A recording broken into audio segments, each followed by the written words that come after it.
Sonic Forces was announced quite some time ago, but only recently has actual footage of the game been released. Just about a whole 20 seconds. Wow, aren't we lucky?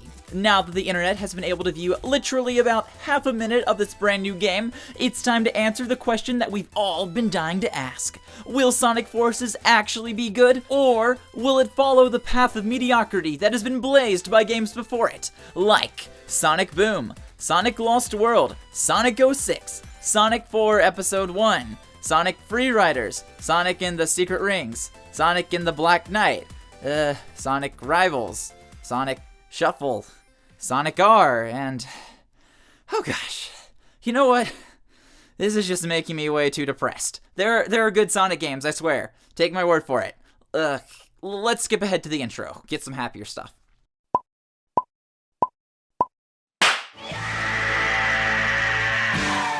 So, just a heads up for all you people tuning in. Despite the somewhat depressing intro, everything you're about to hear is coming from a lifelong Sonic fan. I know I listed off nearly a dozen Sonic games ranging from mediocre to terrible, but there are actually quite a few diamonds in the rough. For example, the very first, and I mean the very first video game I ever played was Sonic Advance for the Game Boy Advance, and I loved that game more than Gabe Newell loves the number 2.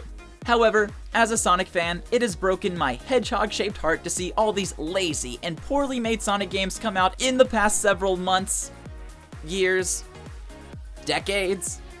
Quality has never been Sonic's strong suit, but his games have always been fun and enjoyable, at least up until recently. Let's take a look at his track record from the past 2 decades or so. Sonic Adventure 1, good. Sonic Adventure 2, also good. Sonic Heroes, good. When I Was 7, Shadow the Hedgehog, alright I guess. Sonic 06, apocalyptically bad. Sonic Unleashed was amazing, except for the werehog parts, which, now that I think about it, was half the game, so 50-50. Sonic Colors, good. Sonic Generations, very good. And Sonic Boom. Well, it's a game. That's all I'll say about that one. Obviously, I didn't list off every game ever made for the series, but hopefully you can see that even though the quality of his games vary greatly from title to title, Sonic has mostly had a very fun and successful career. Yes, there have been quite a few bad apples mixed in with the bunch, but that hasn't stopped me from loving the series yet. And that finally brings us over to Sonic Forces. Will this new game make Sonic great again, or will it be thrown into the Sega box of shame where 06 and Boom are waiting? Let's go over a few points about the game and see how it stacks up. So the first thing that I noticed when watching the trailer for this game was that it looked a lot like Sonic Unleashed and Generations. That is really good to hear because those are actually 2 of the better modern Sonic games. Unfortunately though, every Sonic game has got to have a gimmick of some sort. I don't know why, that's just how it is. So I hope that whatever they shoehorn into this game is at least mildly entertaining and, oh hey, look at that, it's classic Sonic, perfect. I'll take 2D platforming over stretchy werehog limbs anytime. So I guess that means this game really does line up really well with Generation's style of gameplay. And that means that 3D Sonic will handle 3D platforming and classic Sonic will handle 2D. For me at least, it's so far, so good. I realize there are a few people out there who weren't actually fans of Generations and its style of gameplay, but I personally am glad to see Sega sticking with an established formula, and that is because it is safe, and even more importantly, it's hard to mess up. See, Sega has a bad habit of trying to reinvent the wheel every time they release a new Sonic game, and for the life of me, I cannot understand why they do it. What's that, you say? Sonic 06 didn't perform up to company expectations? Well, clearly that's because he wasn't a werewolf. Oh, so you're telling me that fans don't like it when you take this guy that runs really fast and turn him into an RPG character where he can't run fast at all? Well, that's an easy fix. Let's just give him a medieval stabbing device and let him stab stuff with it. So, just a quick side note here. Who over at Sega thought it was a good idea to give a 3-foot-tall hedgehog a medieval sword? I think they were drinking a bit too much of that hedgehog juice, if you know what I mean. I'm sure there are some masochistic people out there who get a kick out of seeing every new Sonic game flail around with some brand new and revolutionary idea, but for me, it's just frustrating and a little bit annoying. Sega, if you're listening, all I want to do in a Sonic game is run really, really fast and jump on some robots from time to time, okay? If I want an RPG, I'll go play Final Fantasy. If I want to play a game with medieval stabbing devices, I'll play Chivalry. And if I want to play as a werewolf hedgehog, I can play... Oh, wait a second. Guess you guys got the market cornered on that one. Good job. And that is basically why I'm happy to see that Sega is sticking with a simple 3D and 2D platforming concept. They've done it before, they know how it works, and that hopefully means that Sonic Forces will end up being tight, focused, and most importantly, fun to play for anyone who decides to pick it up. That being said, Sega's track record is inconsistent enough to where I'm still kind of nervous about the final state of this game. Sonic fans tend to hold their collective breath whenever a new title's about to release, because we never actually know what we'll be getting. Maybe Sonic Forces will be the equivalent of Sonic Adventure, which would be awesome.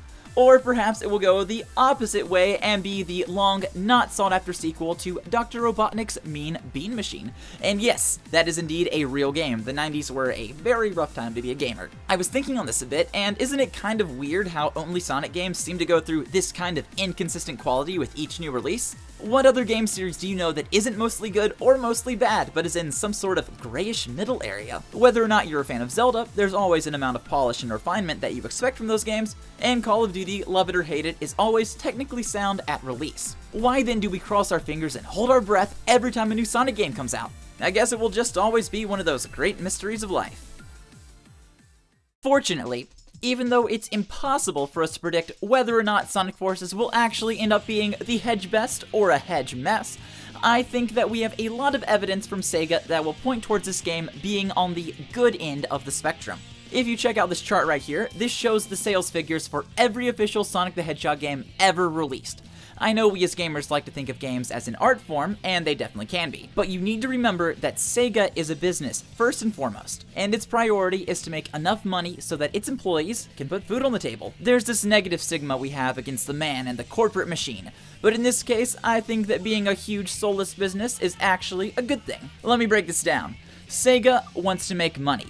And as a result, they want to make the kind of game that will attract the most customers, and therefore line their pockets with the green stuff. So let's take a look at how many units of good Sonic games were sold in the past 2 years.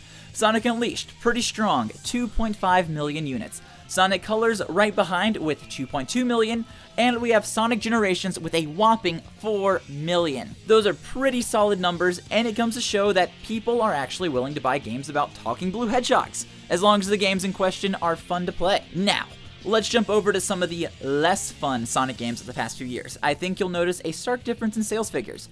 First off, we have Sonic 06, with not even 1 million sold, instead 870,000. Sonic Lost World is even worse with 840,000.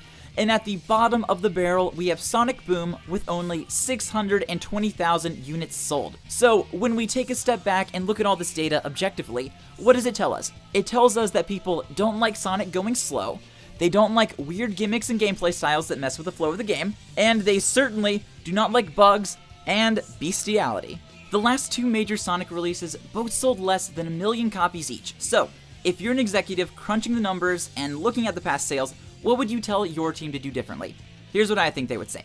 Make a Sonic game with less bugs, fewer gimmicks, include 2D Sonic so the old people will buy it, and above all else, make him go fast. So, thanks to the power of greed, I think signs are pointing to another solid Sonic game. So, if you've been sitting there at your computer and/or phone, and you are still refusing to accept that this game might actually be decent, I can understand your hesitation. Sonic has burned a lot of people over the years, and we as gamers have lost large sums of money from buying games that looked cool at first, but ended up being dumb and pro-bestiality. However, I hope what you take away from this video is that whether or not this game ends up being good, Sega is clearly trying to right the wrongs of the past. They want to make a game that mimics their most popular title in recent years. The team hired outside help to create their other game, Sonic Mania, and Sonic the Hedgehog even has his own social media platform that pokes fun at some of his older games. It's so self-aware, I love it. This all comes to show that Sega is aware that things need to change if they want Sonic to remain relevant. And from what we've seen so far, I think they're doing a pretty good job of it.